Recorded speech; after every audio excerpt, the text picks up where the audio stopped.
Sir ये जो दिव्यांग और है उनकी एम्पावरमेंट करने के लिए ये जो दिव्य कला मेला आयोजन किया दिव्य कला मेलों की शुरुआत दिसंबर 2022 से कर्तव्य पथ के इसी स्थान से पहली बार दिल्ली से की गई थी। उसके बाद से देश के विभिन्न अंचलों में 21 दिव्य कला मेलों का आयोजन किया जा चुका है। ये 22वां आयोजन है। इन दिव्य कला मेलों में बहुत बड़ी संख्या में ऐसे दिव्यांगजन जो अपने गांव में रहते थे या शहर की किसी ऐसी बस्ती में रहते थे, अलग अलग तरह की चीजों को बनाते थे, लेकिन उनको ये समझ में नहीं आता था कि हम इनको कैसे इनके लिए विक्रय करें।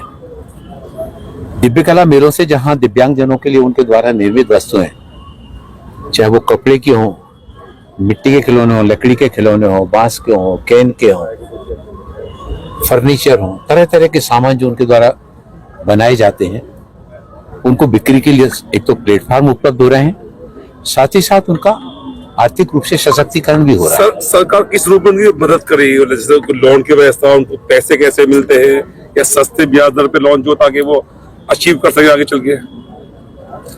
केवल दिव्य कला मेलों की दृष्टि से ही नहीं, सरकार बहुत सारी योजनाएं चला रही है दिव्यांगजनों के लिए। दिव्यांग छात्रों के लिए प्री मैट्रिक, पोस्ट मैट्रिक, विदेश तक की पढ़ाई के लिए तो उसके लिए भी मतलब सहायता दी जाती है।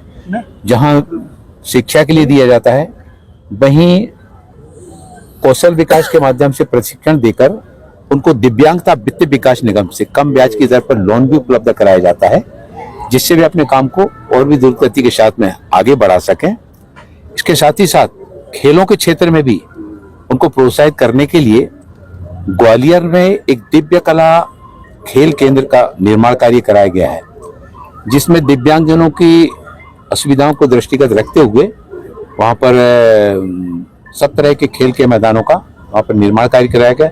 छात्रावास भी बनाए गए हैं, जिससे हमारे देश से उच्च स्तरीय दिव्यांगजन खेल में प्रशिक्षण लेकर, और आपने देखा कि रियो ओलंपिक से लेकर और पेरिस ओलंपिक तक की जो यात्रा है, 4 ओलंपिक से, जहां आज से 3 ओलंपिक पहले रियो में ओलंपिक हुआ था, उसमें ओलंपिक के बाद पैरा ओलंपिक खेलों में दिव्यांगजन खिलाड़ी भाग लेने के लिए गए थे। 19 खिलाड़ी 4 मेडल जीत के आए थे।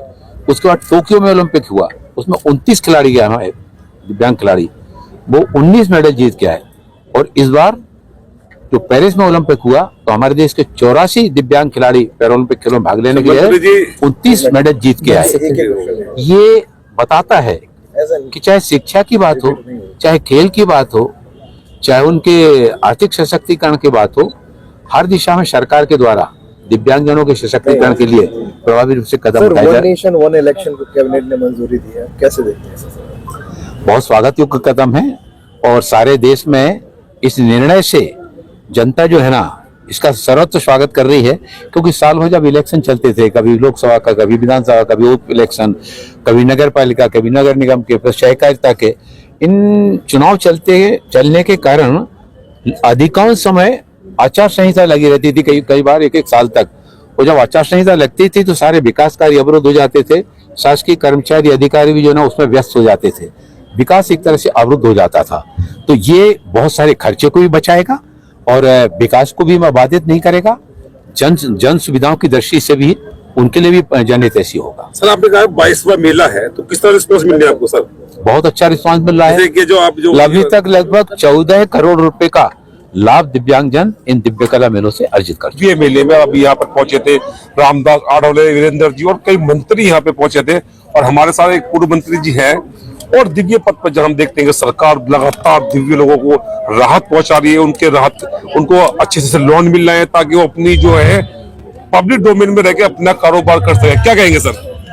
आपका मैं भोजराज नाग, छत्तीसगढ़ कांकेर का सांसद हूँ। सांसद जी, माननीय नरेंद्र मोदी जी ने जिस प्रकार से हमारे जो दिव्य बंधु हैं, ऐसे लोगों के लिए दिव्य कला मेला का आयोजन किया गया है, और नरेंद्र मोदी जी की सरकार, हमारी भारतीय जनता पार्टी की सरकार जिस प्रकार से हर वर्ग के लिए, हर व्यक्ति के लिए जो विकास की योजना बनाई है, निश्चित रूप से मैं माननीय प्रधानमंत्री जी को बहुत बहुत बधाई देता हूँ, धन्यवाद करता हूँ। अच्छा साहब, अभी मंत्री जी बता रहे थे कि 22वां मेला है, 22वां मेला है, तो किस तरह सरकार जो है कौशल विकास मंत्रालय जो है किस तरह प्रोत्साहन दे रहा है? उनको लोन सस्ते दर पर लोन कराता है, कुछ चीजें देता है या टैक्स में छूट देता है? किस तरह की चीजें हैं जो सरकार दिव्य लोगों को दे रही है?